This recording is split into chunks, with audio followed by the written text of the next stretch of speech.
Why my battery? Oh, Oh, no. we're back for Ep.4 here on Stroke Skiing Talking. And after 21 minutes, we're finally here. We're waiting for Rob to find a suitable background, probably golf related, and he's waiting for the Temple Bar in Dublin. So Isn't um, that better than last week, though? It was 25 minutes last week. I was 25. You were actually improving, yeah. So in Yeah. like 4 weeks' time, we're going to be on time. I'm No. just glad we've got Kempo here for the podcast this time. Very good. Even in the last one. I forget which one he's in or not. Ah, Well, Well, the last one there was that load of building work. You were building a new kitchen in the last one, to be fair. That's true. it was like a day in the life. Yeah, Rob was building a new kitchen, and we had, well, thankfully I don't look so silly because Kempo's got a Brittany mic on as well, but he's got the 2 year pieces, so you forced me to put it on. see, it sounds so much better. And we did have Jordan does have a mic, a wireless mic, and couldn't get that to work. And apart from that, this is all very professional so far. I'll get a Listen, I was wide actually one. just about to ask Kempo about car insurance there, so this works out. I'm I think selling that. broadband, he's selling car insurance. Oh, right. I get you, Rob. Let me know if you need to quote me. So we're after the first three episodes, which were I think went quite well, but they're long form content, let's just say, where we're talking about one particular topic and go into lots of detail. We thought it might be good to mix it up a bit and go. I was going to say it's a Q&A, but it's not really. It's Q&A and questions that I've kind of thought would be good to ask everyone instead of a public Q&A. I don't think we have the following for that yet. And if we did get those questions, I wouldn't want to read them out from the people we know. So we'll see for future episodes. So let's get into it. We'll probably be a bit quicker. This one doesn't need to be a quick fire answer, but we'll obviously spend time on questions we think are a bit more worthwhile. Other ones might just skip over. So I thought it was a good one to start to learn more about our games in particular, and it is what type of courses or conditions suit your game best? And I'm going to go to James first, Oh, brilliant. Um, I don't know. I if think any. if any, yeah. I was gonna say, that'd be a quick answer. No, I think it used to be kind of shorter, fiddlier golf courses, and then as I've gotten a bit older, I've started to see my scores are a lot better on slightly longer, wider courses. But I think that's because I'm probably better at hanging around par rather than going low on these short courses. Um, I don't know, I'm relatively straight off the tee, but I just haven't got that. I haven't got the other gear in me to get a lot better. I know John is laughing. No, no, no. As long as he's not a wind off the left, I am straight. So, Okay, good answer, Jordan. For me, it is the worst conditions possible, blowing 40, chucking it down on a golf course that's 7,000 yards, without question. Longer golf courses, purely because I'm actually better with a 5 iron in my hand than I'm a wedge at the moment. Um, so courses that are long like and Craigie Hall. where level par is a good score, I'm pretty good. I'd definitely say that. Good stuff. Um, Rob, do you want to go before I share my thoughts? I was gonna say wind off the right, but I don't know. Actually, I always think that with my distance, long courses with wide fairways and where you can just bomb it off the tee, that would suit me. But actually, if I go look into my best results, it's on kind of average length courses, quite narrow off the tee, and just where everyone's kind of hitting it into an area, and then you're kind of everyone's playing golf from kind of the same positions. hmm So that's kind of where I've had my best results. So we'll go with that. Cool.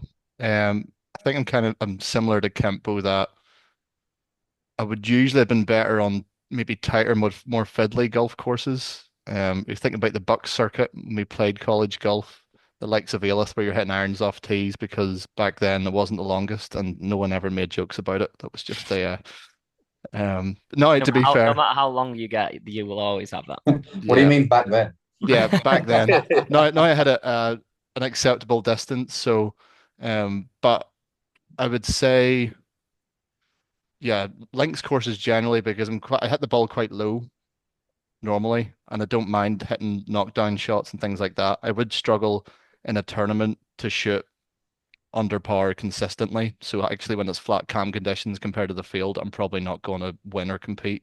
But if it's going to be tough conditions, I'm good at grinding out a score, staying around par, and yeah, I think we're all pretty decent at that because we've played in those conditions for so long. But yeah, long golf courses where the boys I'm playing against are carrying at 300 in the air, that's not where I'm going to stand out.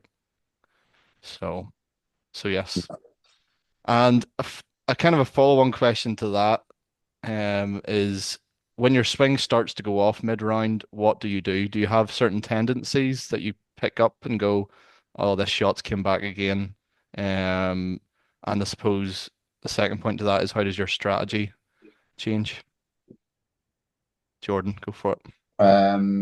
Well, when I'm hitting it bad, it's usually because I spin out a bit, a little bit, so and I don't transfer my weight onto my left side. So if I'm hitting it bad, I will genuinely try and hit every shot as low as possible, because usually when like I said, I'm hitting it bad, I'm not getting forward through the shot. So when I try and hit it low, I naturally get forward a lot more, which is actually probably where I'm actually getting to normally when I'm hitting good shots. So if I'm hitting it bad, I'll just try and hit everything as low as possible. And the lower it is to the ground, the less issue you've got with wind and all that sort of nonsense. So yeah, I feel like hitting it low for me is definitely way better when I'm not hitting it great. So say you were on the course and halfway around you swings off. How would you adapt your strategy? Would you say if your strategy had you hitting driver and you've hit four drivers that round and they've gone left, right, would you amend your strategy or would you kind of stick to your guns? No, I wouldn't amend my strategy. I'd change the way I hit the shot first, and if that doesn't go well, then I'd change the strategy. So I think just because you've hit a couple bad drives with the swing that you're trying to hit doesn't mean you're actually, you're not necessarily hitting it bad. It maybe just you're not getting into the right positions that you usually get into in your swing. So by me trying to hit it low, I get forward, and that's where I hit. That's where I hit my best when I transfer my weight through the shot. So I'd always try and maybe hit one low to start with, just to get me into a bit of a rhythm. But if I'm hitting it good on the range, then that doesn't really make a difference. So yeah, I think I'll definitely look to hit, not change my strategy in terms of the tee or the way I hit into greens, but maybe changing the flight, or if I'm hitting a draw, if I'm hitting it straight, or not the usual fade, then I'll just go with whatever's working on the day. I think it's pretty silly to, if you're like hitting, like for me, I hit fade, so therefore if I'm hitting it straight or I'm pulling it slightly, I'm just going to play with that. I'm not going to try and change my swing dramatically to try and now start fading a little bit more. But I'll definitely try and keep it lower. Yeah, for sure. And where do you stand on do you change your strategy score dependent? If you're on the last hole four under, would you still pull driver or would you? It's funny because loads of amateurs speak about this, like that when they're under par and stuff, they always go defensive. But if you're under par, you're playing well, so you've got to pick if you're under par, then you've got to pick the shots that you can hit, right? So because you're under par, you've played well. Therefore, why would you play it safe? Because you're actually hitting good golf shots to be under par already. So Yeah. by you playing safe, you're actually, or not playing to your strategy just because you're under par. Means that you actually just need to keep going instead of thinking, Bringing oh, an indecisive Yeah. mindset, Well, aren't you? There. well, we'll yeah, I'm touch we'll four touch under. on that because Kimball's stealing all my questions. Sorry. So it's we won't have something to talk about. But yeah, so Jordan, you kind of try and hit everything lower, I do, yeah. and so it's a quick fix. It's not like a swing It's thought as not. much. It's not really a quick fix. It's more of just uh, yeah. I know when I hit it low, I get forward. Therefore, getting forward's a good move for me. So yeah, I know if that's a good move, because if I'm not hitting it great, I'm not getting forward. Therefore, if I try and hit it low, I get forward, and actually, it's more like a normal shot. Yeah. So yeah. I would say my tendency is to get a bit lazy with my body, and I start with my irons getting the left shot coming into play because I just start throwing my arms at it instead of actually turning. And Rob's laughing, and I kind of think in a way he's laughing. He's probably said I don't turn my body enough anyway, but I don't. Yeah, I especially don't turn my body enough, and then when I start trying to hit those knockdown shots, it starts going low left turning left, and it's just quite hard to control, whereas I need to kind of trust it a bit more. So in those instances, I almost feel like I'm trying to hit fades. Not really a swing thought, it's just more of a feeling of I'm going to try and hit like a 10-yard cut here, and it should try and even it out. But it's just something to get through a few holes. It's obviously not an actual swing change as such. It's more of a managing the shot that I'm hitting at that time. Rob? Yeah, I mean, pro golf is just about um, knowing your tendencies, knowing what you do. So what happens if you hit a pull? It's like the hardest part of pro golf is actually just this is what Tiger is so good at, and these guys like at the top, they just know exactly what to do when they start hitting it bad a certain way. So I know if I'm at the minute, what we're working on is if I start to hit it a bit left on the course, I'm just gonna weaken my right grip a touch. Mhm. And then if my driver isn't launching great, I'm not loading enough on my right side. So I was just thinking, just load on your right. And it's you just have these kind of cues that just get you on the planet and get you like just neutralizing a kind of what you're doing bad. Yeah. It's just simple stuff.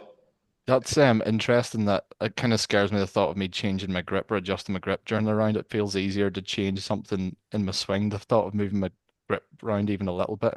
I mean, Yeah, that one's yeah, quite an easy one, isn't it? I mean, if you get your right hand on top of the club, it can't really go left, especially if you do emphasize it. It's an yeah, easy.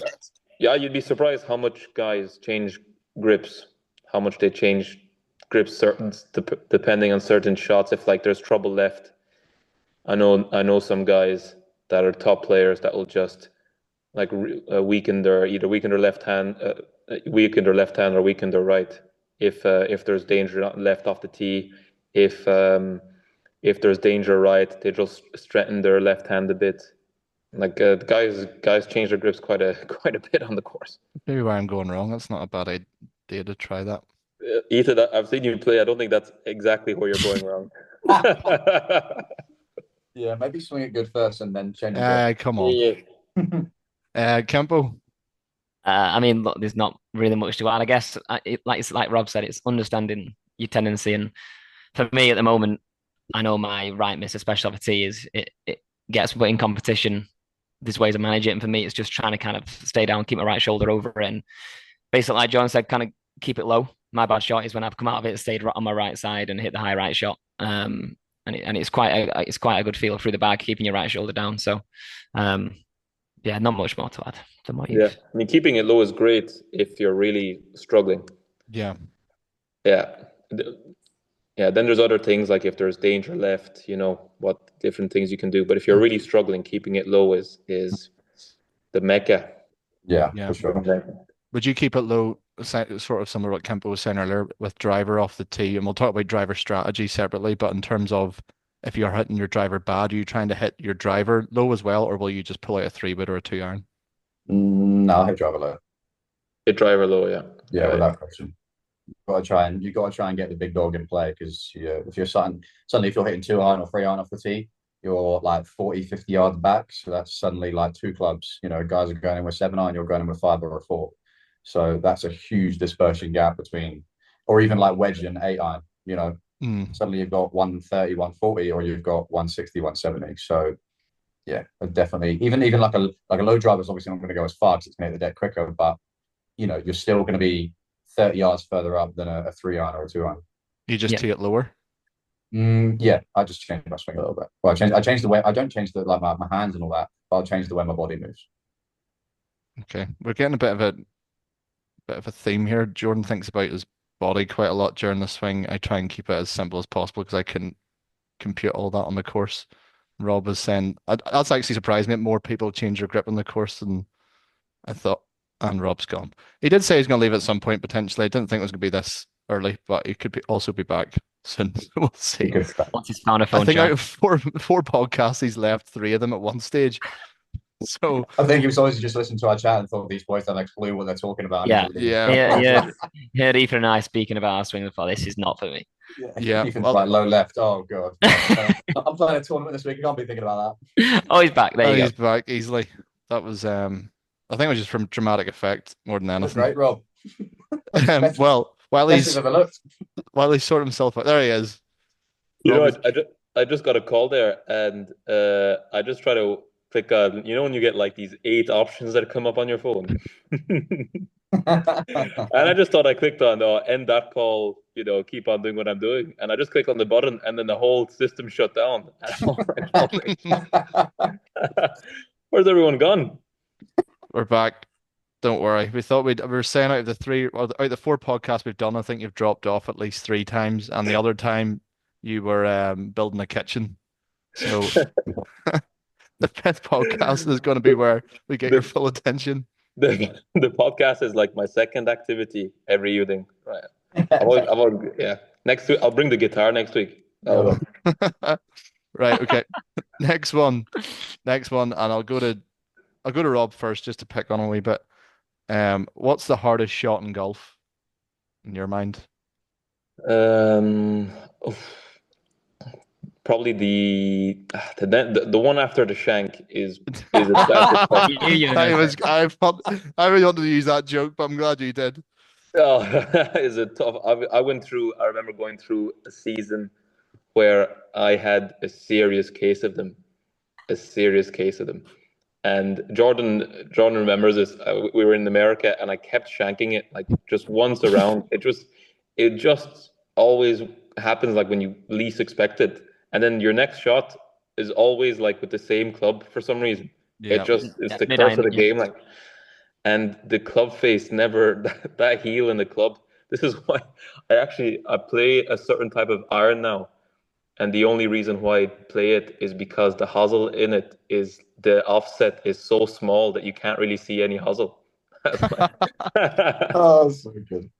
that is the only reason. Like Is your miss hit with irons usually a heel shot and that just come you just it it just used to goes too be, far or it used to be, yeah, not anymore. But it's just ingrained in my life now. So you know, you're just if I pick up a club with a little bit of offset, then I cannot. The only thing I can stare at when I'm setting up at the ball is this thing and how far right it can come off this club. yeah, definitely it was good decision to change irons then. Aye. Campo, Uh, you can't say 18th, putting. 18th tee at Morton Hall. 3 foot Um, putt. he's up there. I mean, it depends, doesn't it? I mean, for me at the moment, again, I know I'm joking about it, but if it was 30 mile per hour off the left and I've got driver man, I'm struggling. Um, so that's where I'd be at. And I was going to say the shank, but that got nicked. For me, it probably again at the moment, I've got quite a high bounce 58. Anything with a tight lie is the fear for me at the moment. Um, even with a low bounce, it'd probably be the fear as well. So, um, yeah, it's all situation dependent. Again, like I joke about that Morton Hall, but it depends on if you're in a competition, you've got a big bank of ghosts right, and it's wind off the left. That for me is a hard shot. But again, if it was a couple of years ago, it'd have been the left. So, Yeah. Mine is always like an awkward yardage in a fairway bunker where you have to get it up over a lip potentially, but you need enough club to get there. And I meant to stand over this thing thinking, well, I should be trying to clip it, but if I clip it, I hit the face, and if I chunk it, it's going 40 yards, and it's just not a fun shot to stand sometimes a over. chunk 40 yards is the best result there. Yeah, but it's not that it's obviously it makes a huge difference over the course of a round, but I see it play with a lot of good players who can hit those shots easily, and I'm just every time I get in a fairway bunker and it's that weird yardage. Sometimes you get a good yardage, it's like 120, and I've got a 50 degree, and I can just and in my head I'm going even if I thin this, I'll not go that far over the back. But that's kind of what I'm thinking of. You I'd get rather, surprising ones though, don't you? Sometimes a 50 yeah. becomes a 7 iron, and all of a sudden it's Mm. So I would say that one. I mean, loads of people say the 50-yard bunker shot, but to be honest, I think where a lot of amateurs go wrong with that is they just don't use the right club and they just try and hit a 50 or a 60, 50 yards and try and clip it. But Why don't you um, just back foot it in the bunker a little bit? with the fairway, like the longer ones, Yeah. well, If it's you're in more. between clubs, just take the same club and just back foot it a touch. I do try that way, but even still, I just can't. It's not a destructive shot. It's just a shot that I'm like, oh, I have to hit this now. Yeah, if I'm in That's a fairway bunker, I'll always grip down on it. Always. Like if you watch this, like I watched it the other day actually. Fitzpatrick's bunker shot at the US Open, he was like gripping on the shaft, like he was like it was like pretty much guaranteed that he wasn't going to hit sand because like the low point all stays the same. So he's just all he's done is just changed the length of the club, and he's going to catch it like a couple dimples higher, but he's just not catching sand. Yeah. Get it. Jordan, for you. Do you know what? Right, I was thinking about this the other day as well. See, like if you hit like a poor to average shot into the green on the first hole of a tournament, and you've got like maybe like a 40-footer or a 50-footer, and you have to hit like the lag putt on the first hole, it's either brilliant or it's awful. Do you know what I mean? Yeah. So like it sets up your round perfectly, or it can really derail you real quick. So like if you suddenly have 40, like you hit like an 8-iron for the first, and you hit to like 40 feet, and suddenly you've got 40 feet or 50 feet or whatever, and you hit this thing to like 6 feet or 8 feet, you're not happy. If you tap it up to like a foot or tap in range, you are buzzing. Yeah, it's one of those on the first hole.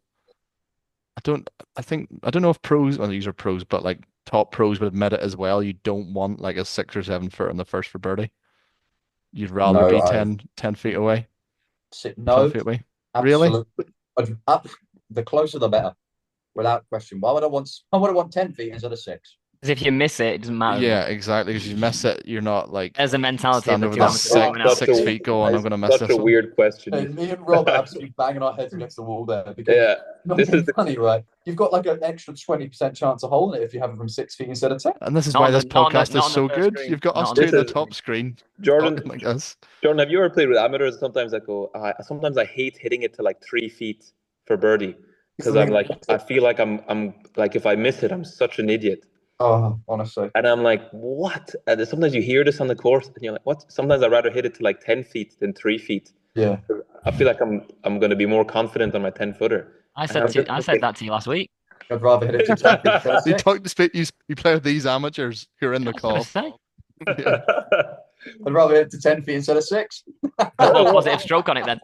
Jesus Christ! I'd rather hit an OB on the first than hit on the fairways.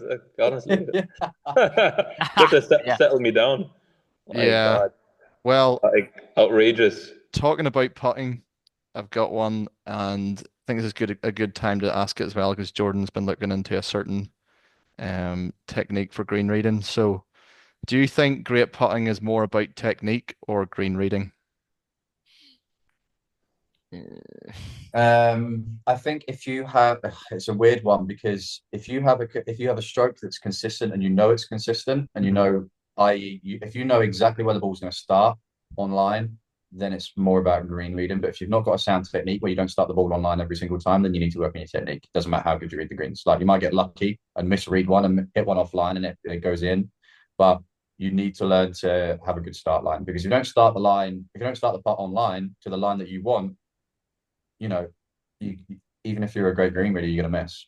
And that add to that, it's pace as well, isn't it? I think you can be a great green reader but not hit the pace that you intend it on, and then all of a sudden you think you're a bad putter. I think that's something I've kind of fallen to sometimes is putting a good read on it, putting a good stroke on it, but hitting it way too hard and not matching it up, and then coming off the course and thinking I've not held anything. I'm thinking I'm a bad putter, but in reality, it's just not matching up the pace versus the line that I've chosen. Yeah, I suppose that maybe falls under.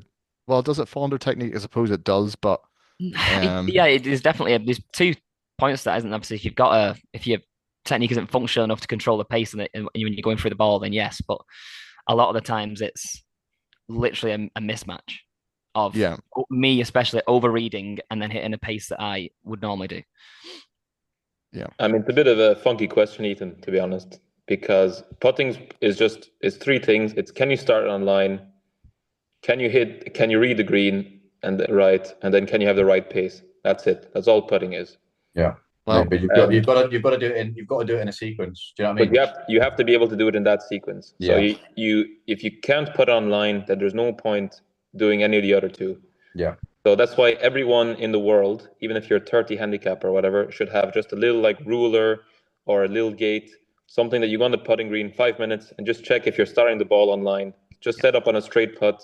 Yeah. No matter what you're doing, like if you're going playing 9 holes or whatever, just do 10 minutes of that because if you do that, then you can move on to, okay, am I reading the putts right? But there's no point looking at green reading or pace if you can't start online. Every tour, all the putting coaches on tour, it's first is 5 minutes, or if you need half an hour or an hour to start putting it online, it's just first it's start the ball. Can you start online consistently? And then once you do that, then it goes into green reading. And then once you get that, then you do pace. And Yeah.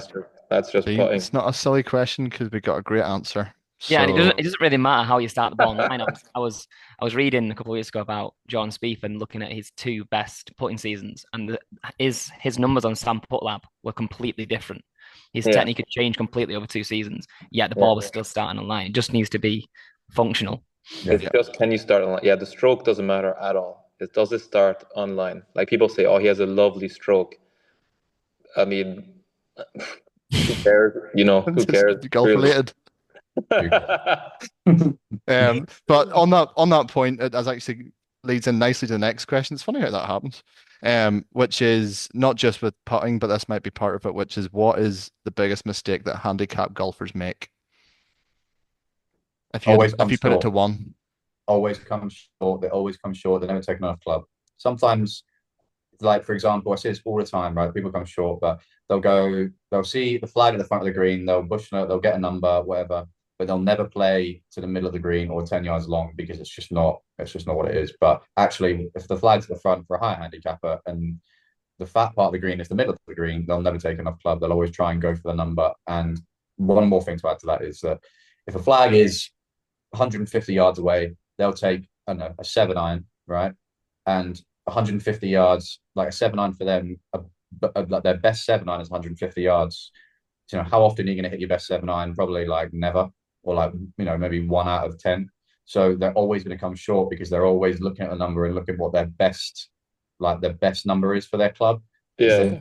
I'm probably going to misstrike this on the odds. So they're always going to come short. I agree with that, Jordan. Sometimes I play with these AMs and they're like, oh yeah, I hit my 7-iron like 160. And you're like, you see them hit the 7-iron and you're like, they must have hit this 160 in Johannesburg at 3,000 feet altitude with 40 feet of downhill. And they think that they're just going to hit 160 yards every time. Like, yeah, absolutely. Yeah, I think mine's along the same lines, although it's a bit more ambiguous, which is managing expectations. I think a lot of club golfers who maybe say the average handicap's like 16, 17, something like that. I mean, realistic, they're maybe playing 9 holes during the week. This is during summer, 9 holes during the week, 18 holes the weekend. And in a competition, they're going for shots that none of us would go for. And even then, they just don't take their medicine. And it kind of shows actually when me and Kempo play them in a foursomes game and we're being forced to make birdies. But if they just chip out, hit on the green, they're making bogeys and they're playing to their handicap. And then they go, oh, we're actually playing quite well. And I'm like, yeah, because you're actually thinking about, we just need to get on the green in 3 shots. We might hole up for a 4. Realistically, we're going to 2-putt and have a 5. Might have a couple blow up holes, but I think it's just, yeah, managing expectations. And also on the other side of that, if they do hit a shot that is hard, realizing that a flop shot over a bunker and having 12 feet to the pin is a good shot. And a lot of us would take certain shots in certain circumstances and they don't really, yeah. They just, exactly. A good up and down can be so much from themselves. That's quite a mature take from you there, Ethan. That was quite surprising there. Feel moved. Feel like you've grown as a man. Feel like you've grown as a man in the last Thank you. minute there. My God. Tempo. I mean, you've taken all mine, but I think it's all linked. I think the expectation management piece comes down to, like Jordan said, if you've got a front pin and you're taking your best club, why not realize you're not Tiger Woods, take one more and hit the middle of the green and be happy with that? And I think that's where you see the scores coming down. But no, you've took all mine. I guess the other one what we touched on before was not understanding your miss or not managing that 2-way miss. Yeah, not having like a solution to any problem. That's not something every player needs to just have something with their coach. The first thing I would ask a coach if I was a 5 or 6 handicap or even 10, 15 would be I hit this pull hook all the time. What can I do on the course when I'm playing and I hit a pull hook? What should I think of during the next shot, so that I'm not going to hit another bull hook, or not that right. next shot I hit a push slice. Yeah. Well, Yeah. Ethan, you can help us on that. What do you think about when you? Yeah. What do you Well, do? I'm going to put the question back to you because I've got the second part of this is, and it's phrased quite negatively, but we can also give advice as well, is what are the worst practice habits of a handicap golfer, and maybe what do you suggest they do instead? Rob, go back to you. Um, Worst practice habits. Say you're an average handicapper, even if say you're off 12 chasing single digits, what are most 12 handicappers do you think doing when they're practice? Because I think a lot of 12 handicappers love the game, love to practice, and they're always chasing single digits and never get there. What do you think it is? Yeah, I think like none of them are really practicing any of their skills. Hmm. You know, it feels like it's they're just trying to swing it better, but obviously they're very. If you're at 10, 12 handicap, you're quite limited in your like, let's say, your talent or your athletic ability. So like you got to try and start hit some high, hit some low, hit some, left to right, try and hit some right to left. Just try and get more a skill set, more skills in your game, just so you can improve your overall like talent at the game. Hmm. Yeah. is Okay. is one of the things. Like if I see, I see people, they just go to the range and they just take their 7 iron and they hit 7 irons, and one's going left and then one's going, or one straight and then one's going, and they're just trying to get back to straight, and they're always kind of had it sitting hitting the same shots. And you just I would mix it up a bit Yeah. more, way more. Try and hit it really high, try and hit it really low, try and get your feel for the game up. Okay. Mhm. Makes sense. Campo? Similar lines, I guess, not understanding what they actually are bad at. I think Rob, you touched on it last week when you were saying, "Oh, my putting's terrible. They're coming, but they've actually been in the trees 6, 7 times off a tee." Yeah. And if understanding what you're bad at, and then actually doing some meaningful practice with drills, or like like Rob said, improving your skills would be a better use of time. You see a lot of them just play once after work, 9 holes with the pals, rather than actually practicing. Yeah. I would say if we're using like the 12 getting to single digit example, it is you need to get rid of the destructive shots, and going to the range and just hitting driver all the time is not going to help that. You need to nail down that one-way miss. It might not go as far as when you hit it flat out and you're trying to hit this big ropey draw, but it's not consistent. If you try and get one-way miss, um, and then just doing the basic things right, you can't be leaving yourself in the bunker. You can't be thin out your bounds. Like you just need to. If in most amateurs, if they get their bunker shot out the first time and hit it to 20 feet, they're going to be completely fine in the game. It's when people are leaving it in two, three, 4 times, and then all of a sudden they're playing a medal and they've thrown it away in a couple of holes because they've found themselves in a bunker. So, I would say just trying to nail down, as Rob says, work on your skills, but just also just have a shot shape. Even if you don't think it's the prettiest, even if it's not the most trendy, most pros on tour hit fades. And I think people are realizing now that the draw is not always the best thing to have. So just play to your, yeah, limit the bad shots, I suppose. Yeah. Jordan? One thing like I say to a lot of people is when they go to the range, they always get 100 balls. They always get 125 balls and that it's actually like too many. If Hmm. you only go to the range and get 50, then you're more focused on those 50 balls instead of like hitting one and going, oh, I've got another 90 left or I've got another 80 left. If you go and only take 50, then you've only got like a finite amount to actually get it right. Therefore, you concentrate a little bit more, instead of just hitting a ball and knowing you've got loads left, but actually hitting a ball and knowing you've only got a few left. Therefore, you like concentrate more, because like how many amateurs do you see where it's like the last ball in their bucket and they concentrate so much on that last one because they've not got one left. So, and plus you get tired towards the end, like hitting 100 balls in one go, it's like ridiculous. So, if you're not like a professional and you're not fully tuned into hitting loads and loads of shots every single day, and you just hitting the range once a week, just hitting 50 balls so you could just concentrate and actually take your time over each shot instead of just hitting 2 shots every 30 seconds. Yeah. And we're going to do a podcast in the future about practice, not and practice in the off season, but also during the season, and the kind of skills you need to get, maybe to get to different skill sets. But yeah, that's definitely there's a lot of common errors out there, and I think it's just kind of leaving your ego at the door and not hitting a million drivers and trying to be as long as your friends and just keeping things as simple as possible. Um, Going on Yeah, tips, actually, I disagree with that. really? You don't have time to disagree. Sorry, where's Um, Congress here? U.S. Congress. My times are now. yeah, I I object.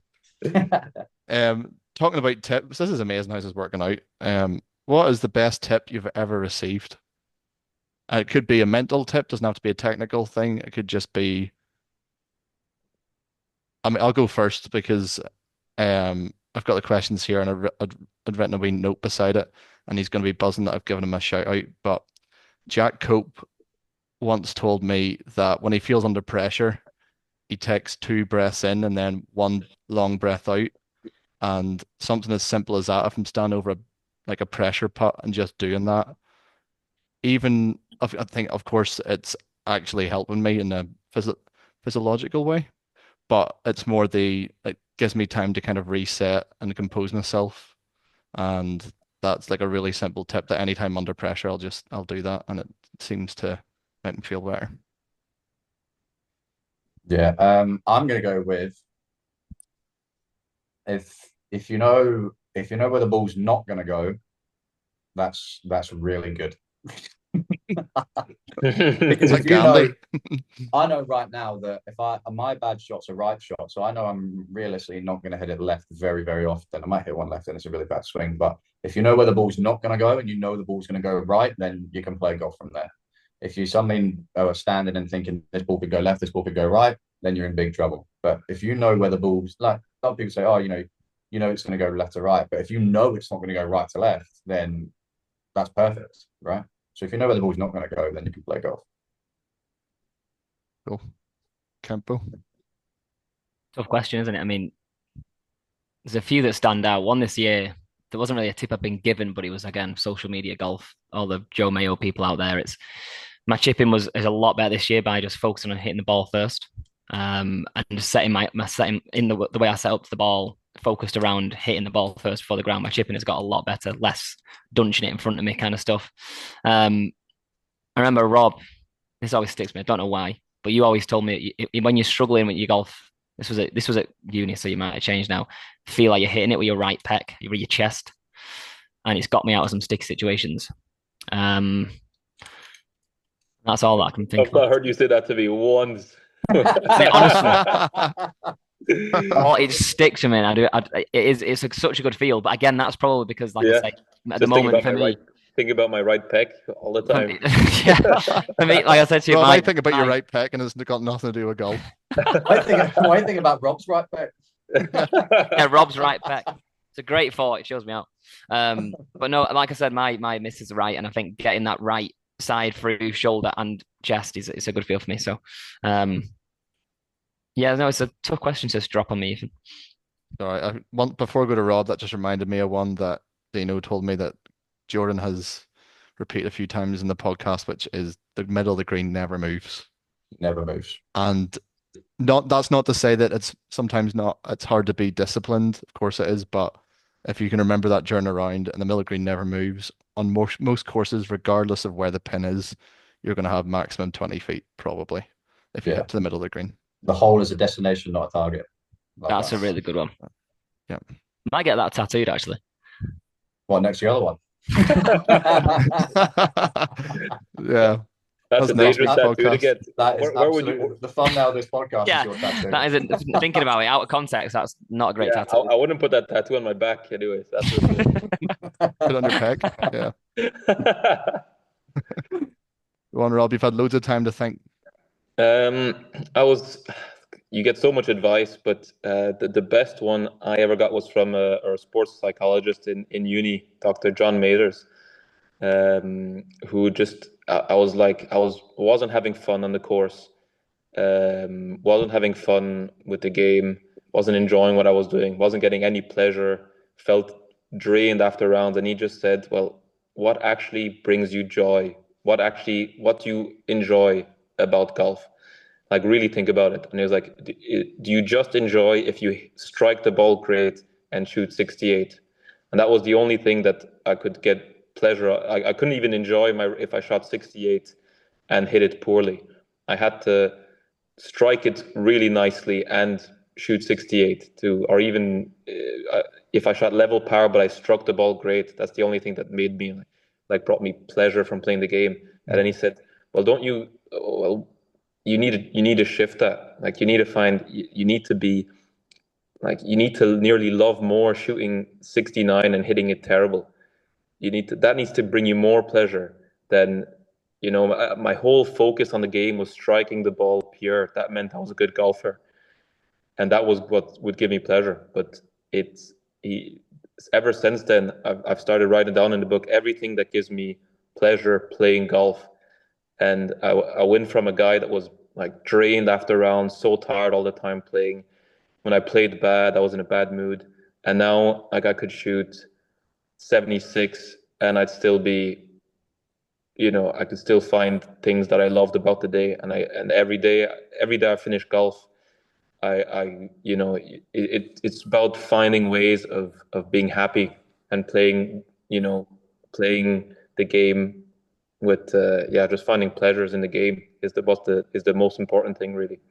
Yeah, I think it's an easy trap to fall into when you play golf swing and instead of golf, and Yeah. you're chasing. And to be fair, I've given Kempo some feedback where you can sometimes get a bit caught up in the swing instead of just thinking this is where the ball needs. And that's what Jordan, to be fair, gave me that advice is when we were playing that qualifier and he was caddying. It's the first time he's kind of caddied for me. And he said, "Where's the ball going to start? Where's it going to move?" And it doesn't matter if it was 60 yards away or 160, 200 yards away. Just being target oriented and, as you say, getting pleasure out of. I've shot a couple hundred today and actually did not play well at all instead of flushing it around for level par. Yeah, yeah. He just told me one thing. He said if you hit a terrible shot, but you make up and down for par, that should make you nearly as happy Hmm. as hitting a lovely shot and even making birdie or whatever. Like Yeah. if you can get out, because when you play 18 holes, there's so many moments that you can take a lot of good like happiness and pleasure from, just like getting up and down after a horrendous shot, making a par when you've not hit one good shot on the hole. Like that is what should get your juices flowing. And then once that happens, then you can really you actually realize how much you can get out of this game, like in Yeah. terms of like the good stuff, because sometimes you just end up focusing on everything that's bad, and then it's a long year by doing that. It's a Yeah, long year. definitely. Um, this has been good. I've got one question that I've just thought of just to wrap things up. If we just do about 30 seconds a minute each, which is you pick a golfer from any time period, any era of their career, what one thing would you take from their game and put into your own? I'll start because I thought of the question, so I've got an You've got answer, an answer, that's obviously. why. Yeah. Um, He's been thinking about this at work all day. yeah. Just thinking Yeah. about to be honest, I was thinking about the time of the podcast. I thought we'll do a quick answer each to finish it. So I would pick Jordan Spieth's mentality when he was in his prime. I mean, he was a young lad who was winning the Masters when he was what, 21 or 22, something like that. And then what sticks with me is when he holds that putt in the Open and he tells his caddy to go get that because he was just so in the moment. And he says in a press conference after it that he doesn't even know what came over him in that moment. He just said that and he just wasn't. He was always so fun to watch, and he is still very fun to watch. Obviously, he doesn't have the same game, but you wouldn't say he had a really good putting stats, of course, but you wouldn't say he was really the best at anything. He was just such a grinder, and like he hold that bunker shot to win that tournament that time as well. Like it's just it was kind of goosebumps moments watching him. So I'd go Jordan Spieth mentality. Um, Jordan, Um, Jordan Spieth putting in about 2015, probably the best putter I've ever seen it ever. yeah, Um, just all round, right? There were guys that hold putts, maybe more pressurized putts like Tiger, like always used to hold a putt when he always used to seem to hold a putt when it mattered every single time. But Jordan Spieth's putting in general was ridiculous around that time. So yeah, I'll go for his putting in like 2015, 2016. cool. Rob, you can Next. pick someone on the podcast as well. Kempo's clutch driving on late tee shots in the round. Very good. We'll have to slot that story into a podcast at some point. Yeah. What would I Um, say? Go, Go for it. Kempo, if you've got one, Kempo. I haven't off the top of my head. I mean, just Scheffler over the last 2 3 years, and he's kind of so anti kind of mentality to what we're used to. You think about Tiger and the focus and the talk of this being in this bubble and the focus he had, whereas Scheffler doesn't seem to be bothered, and he's like that anti-stress golf, and he's always at the top of the leaderboard when he's on his C game, his D game. I think that's what I'd take. He's just the way he can always get the most out of a round. Good answer. I'm gonna go probably Rory's driver mindset. Like it is, people don't realize, like they're saying, oh, he's so long, like that's, like oh, he's so long, he hits it so far, like of course he's a top driver of the golf ball. But I think people don't realize how stressful and difficult it is to hit the ball that far. Like you bring in so much trouble into play, and the mindset that you need to have to be able to step on tees and hit driver like he does is just, it's having that much fearless behavior over a ball is just like, it's you Commitment to the shot, yeah. yeah, it's outstanding. Like, I mean, obviously he hits it really well, but just to consistently keep hitting fairways that have 330, 340 off the tee is Yeah. with OB left water, like all this stuff, like the fear that can go through some boys' heads, and he's never had that. The mindset he has is just outrageous, really. Yeah. And I suppose that kind of comes back to what Jordan was saying earlier about, and Rob said in the last podcast, to make it your, I'll not say the word because I don't know how the bleep thing works on this, to make the driver your, Your, your what? You can say it, Rob. your bitch. Yeah, there you go.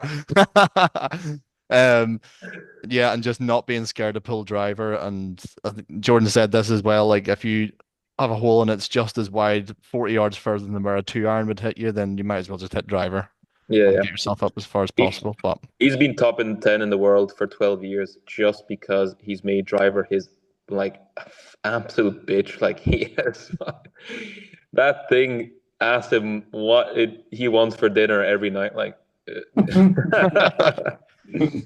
cool. Right. Well, that was good. A bit more relaxed, and we covered a good few topics there. So we're getting into a bit of a roll in terms of posting. This is going to go out on Wednesday. I think last was out on Wednesday, so we're consistent at least. Fine. And we're going to get everybody's going to get mics for next time, aren't they, Rob? apparently, yeah. Yeah. Yeah, sure. And yeah, hope you enjoyed the episode and like us on Instagram, follow our TikToks. We're going to try and get some more clips up of the previous podcasts, please, Jordan. Yeah. And yeah, see you in the next one. Cheers, guys. See you later. Peace.